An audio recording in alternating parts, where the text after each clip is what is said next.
Arran de l'estudi que va publicar la setmana passada el GOP sobre la qualitat de l'aire a Maó, ens agradaria saber si el govern té pensat fer alguna cosa sobre aquest tema. Estem treballant i estem fent feina conjuntament amb el Ministeri de Transició Ecològica precisament per millorar la qualitat de l'aire de Maó. L'estudi, però, fa esment a la component del vent nord, que és aquest que fa augmentar entre 4 i 8 vegades, torno a dir, segons les dades de l'any 2019, els contaminants d'òxid de sofre i nitrogen.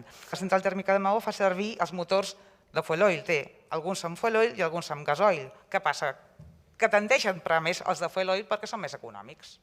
Que ho tenen a la seva mà, no estem demanant res de l'altre món, és que tirin del gasoil. Que es tingui en compte, a més, precisament la direcció del vent i ser específicament molt vigilants i quan sigui que bufi tramuntana, doncs que es prioritzi més, torna a dir, aquest criteri de salut pública.